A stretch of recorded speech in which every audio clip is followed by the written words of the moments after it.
Hello everybody. Let's talk about one incredibly powerful word in our language that sometimes we use a lot and sometimes we don't use at all.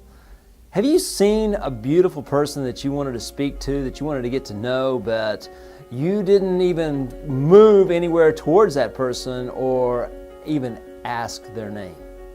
How many times have you looked at a situation and instead of asking, you just answered the question for whoever it was?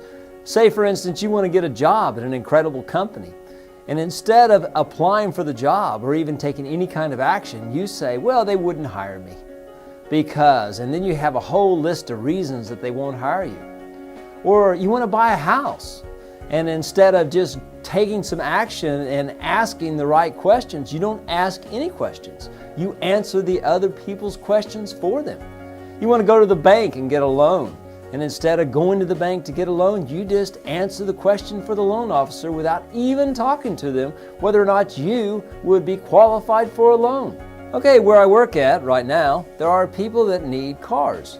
They're just now having another chance. They've got a job now, they need a car, they're riding the city bus, they're walking, or they're taking a bicycle, and now they need a car.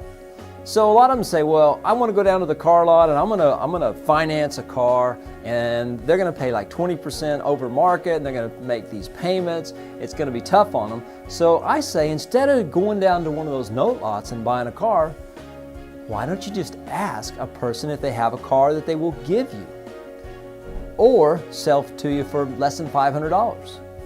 You would be surprised at how many people in the United States have an extra car sitting around, or know someone that does have a car that's just sitting around.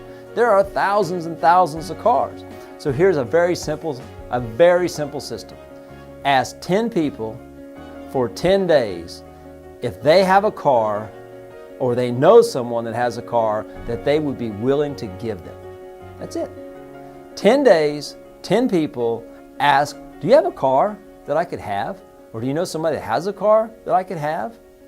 You could add, you could save for $500 or for $1,000 if you had $1,000 cash, and you will be surprised at how many people will honestly have a car that they'll give you or sell you at a ridiculously low price to help you get on your feet. Okay, a friend of mine, he just shared with me that the transmission on his Jeep, well, it's not a Jeep, what is it? Nitro. On his Nitro, made by Dodge, that the transmission's gone out on it, and he wants to know what he ought to do. Well, let's go back to the question, ask, all right? In the Oklahoma City area, there are a lot of places that can fix his transmission. There are the independent franchise type places where you can go and they'll do a replacement or they'll rebuild the transmission that you have. The thing is, it's really simple. He's got a standard car with a standard transmission, or a common transmission. So what I would recommend him to do is to get on the phone and call all the places that do transmission work and ask questions. How much would it cost to have the transmission replaced on my car? How much would it cost to rebuild the transmission in my car? And how long is the warranty? And the more times he calls, the more places he calls, and the more questions he asks, the one question he should always ask at the last is, what other questions should I ask? And that way, every time he talks to someone at a different transmission shop, he's going to learn more and more about what it takes to replace his transmission in his vehicle at the best possible price, and something else, how fast they'll be able to do it. And he's got another vehicle that he can drive right now because he asked someone if he could drive a vehicle. So, and they said, yes, of course, and they loaned him a vehicle. So he has a vehicle, so he's not in a crisis situation that has to be addressed and fixed right now, because he has a vehicle, and now he can take his time and he can look at all the transmission places to be able to get a great deal on replacing his transmission. Okay, most of us, we don't make just a ton of money per hour. We go to work 40 hours a week, and in that 40 hours a week, we work for 40 hours and we get a paycheck. Say we get a paycheck for $500 or we get a paycheck for $1,000. Now here my friend has got a problem with his transmission, and the price to repair his transmission could be anywhere from $500 up to $5,000. So every hour he spends researching to find the best price for the transmission replacement or the repair of it, he's making a tremendous amount of money.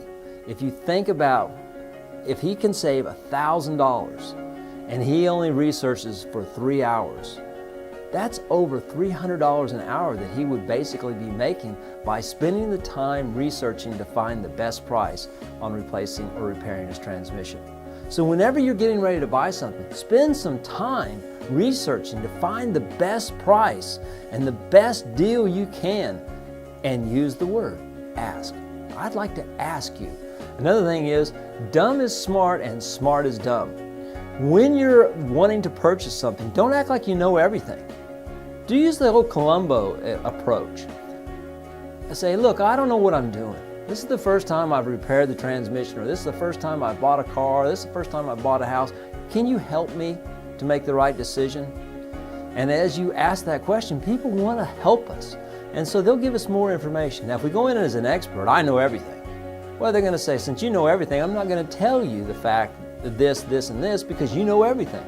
So it's always best to come in and be humble and share, I don't know everything. Could you please help me? Once again, asking, would you please help me? So when you want to get the best deal on something, when you want to have a really quality decision made, ask for help. Please subscribe to Tom Pace Mentor and help us to grow this channel. I promise you in the future we're going to continue to bring more relevant information on how to make great decisions, on how to develop an incredible quality life. Thank you for subscribing.